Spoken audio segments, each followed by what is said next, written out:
Wikashit nas halpe kwa usni walta shahku hanyu sutat nas shkotlik wanit. Nadanik sakin. Oh, the Dixo Chakot Lake. We call in that direction and we turn this way. Oh, the Dixo Chakot Lake. Oh, the Dixo Chakot Lake. Oh, the Dixo Chakot Lake. Oh, Kashid Nas Hatabil. He did it again. Upinaku up charges to Pinaku. Zikata Tapata. The Siocon, Hansul, so we chip and I should mistake it. So we chip and I should teach me second Guanishna. They go down, they go true. A classic hayok chasing up his Takshata house at Kasmat Quatsweat. No works of Clamatish. Claijish tooth. Such a mima. Net the Nisakana Clamatish. Tai Huta. Kiki and Aksa. Zeekup, Halkachit, Klamet. You call his Takshata house at Kasmat Quatsweat. My traditional name is Hayuk Jasonup, and my English name is Dave Frank. And my parents are David and Jemima Frank, and my grandparents were Taihuit and Kikanaksa and Hakachit and Tsekap. That was my grandparents. We're all. My mother's parents were from Mahawzit. My father's parents was from Kelsmith, Quatsui. So, I work with a group of traditional healers, and I'm a member of a team that goes around to work with people that ask for help in ceremony and people that ask for help in traditional medicines. Okay. I said it's really interesting to note that you're sitting in front of some medicines there. And over there. And over there. Just looking around, lots of medicines here. I didn't know that. Connection to the Creator and connection to the people I work with. Pretty much identifies where I'm from through the prayers and through the ceremony and things that we do. So I went to residential school and had a hard time in residential school. I was sexually abused. I went to an Indian hospital also. The same thing happened. I attempted suicide 3 times, and the 3rd time I was rescued by a priest. He brought me back to my ways of doing things traditionally, going into the water, river, going into the mountains and the hills and doing those things. And that's what brought me back.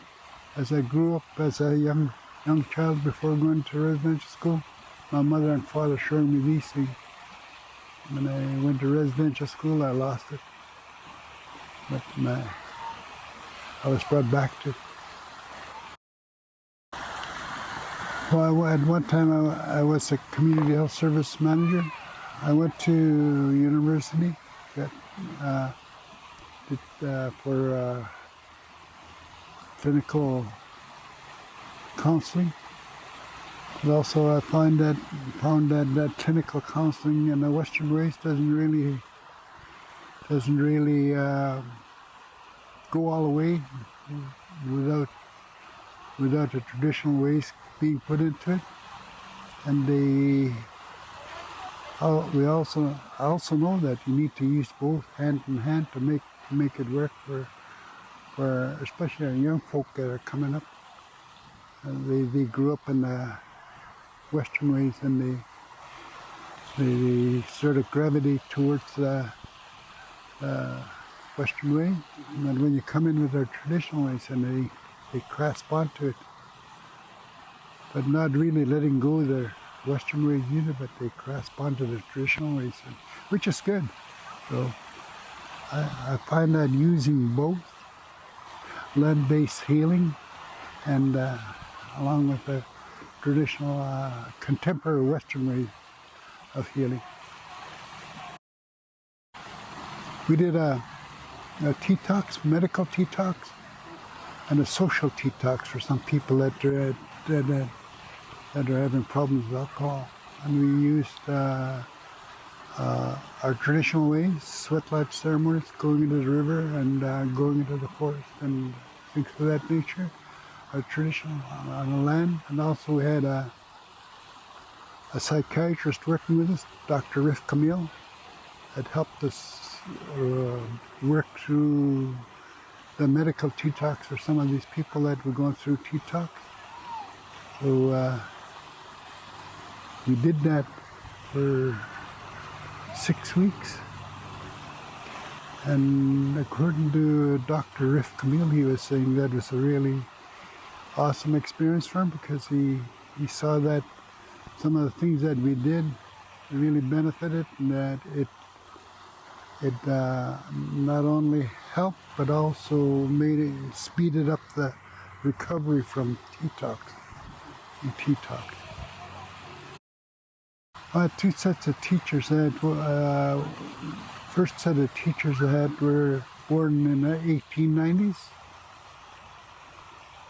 1896, 1898, things of that nature. And then the second set were probably 1920s, the children of the first set. So those were my teachers. And there's a distinct difference between the two. The ones that were born in the 1890s had the benefits of the old ways, and they were more accepting of how things worked and how things were done, without so much judgment. Like if you brought me a sweat and it worked, and you'd be saying, "Wow, that works. Good, use it." But my second set of teachers, born in 1928, they'd be saying, "That's not ours. It's not ours. Don't use it, it's not ours." So that's a big difference. It's really, really valuable, and it really brings you back to who you are and where you are and what you are. And it also identifies from what nation you are from. And it's important. Like you told me where you were from. And now I know you. You're from over there. You told me. Now I know you're from over there. And that's important. When I told you where I'm from, now you know where I'm from. It's a work in progress. What we hope to achieve is balance, humility, love, helping each other, mentoring each other, mentoring others, and yes, that's the way it used to be when we were prior to contact. That's the way it was. So I'm not saying that we should live like that in that era, but we need to take some of the. My mother and father said, you take good things from here and you take good things from today, put it together, and you'll be okay. You'll thrive in it. And I believe that, because for a long time I was a survivor, a residential school survivor. I let the Catholic Church, the priests, and the nuns guide my canoe where I'm going. They were driving it for me. Every time I got angry, every time I got feeling not so good, they were driving it for me. driving me towards alcohol and drugs. And it's important that we let this go. For me, that was me as a survivor. And then I got rescued, coming back to our own traditional ways and doing things. I became a thriver. I'm thriving now in this society. And this is what I want for our people. This is what I want for the young ones coming up. To thrive, thrive, thrive. I want to give them a message about thriving. As they don't need me to teach them how to survive. Because when you're surviving, you're in the water. You're trying to get ashore, you're looking up, and you sink every once in a while, you come up, take a breath of fresh air, and you go back under, and all that crap that you're in. And you keep doing that over and over and over, it gets tiring. I want them to be able to see others on the shore that are thriving. You say, come here, we'll help you. And that's what I want for our people. It's not enough to survive. Not enough anymore. You have to go one step farther. And I'm not saying these survivors are wrong. It's just that we need to reach out and say, come my son, come my child, come my daughter. I'll help you. We'll work together. We'll walk together. And this is what I want. It's just that one of the things that I also want to add is that, we come from all of us, like all the nations that we come from, they had their own health system. You had doctors that worked. You had doctors before contact, prior to contact. Now today they call them medicine people. They call them healers. But back in the day, they'd say, no, I'm not a healer. The Creator does the work. They'd be saying that. So, and that's what we say as we call ourselves Ushtaki. We come up from a place of, but we have to come from a place of humility, Atma hatred, where we know that we work in ceremony. And the reason I say we work in ceremony, because when we begin to call, like what he did beginning, we are calling the Creator to be the ceremony. The Creator is the ceremony. When we work in ceremony, we're working with the Creator. And that's what we're taught here. That it is the Creator that's doing the work. And we're witness to some of the healing that may happen, some of the miracles that may happen. People getting up and walking where they couldn't walk before. It wasn't us, it was the Creator that did the work and the person that did it. So I'm part of what we called it used to be an ancient society before it was called the Sayak Society. And these a group of people that worked at they were the health system for our people. They were the doctors, they were the psychiatrists, they were the nurses, and they were all those things put into one person. And through the Indian Act, we were put to sleep. They put us away. They tried to exterminate us. We said no. But we had some brave people back here that said, we're going to keep doing it. We have to do it in secrecy, we'll do it in secrecy. We'll help our people. They kept it alive, even though it was quiet. And about 10 or 12 years ago, we got together and said, we need to wake up this society. We have to wake it back up. we got together now. We are, and they said, let's call ourselves Ushtakya, Ushtakya.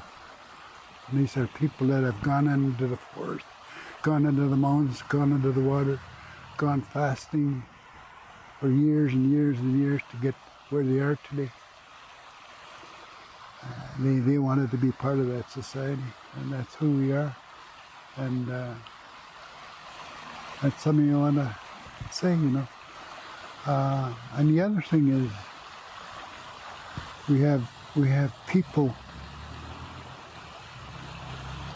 I have a nephew who had cancer in the throat and then a brain. Ceremony around him. They come into the water. The Creator touched him and said, "You're going to be healed there." He went back to the doctor. They couldn't find anything. And that's what the Utushtakti do. And that's not only one case. There's many cases. Many times that people have come and said, the doctors have told me, Western doctors, have told me that they can't do anything anymore for me. 3 months, 6 months out of the year. So glad that you came.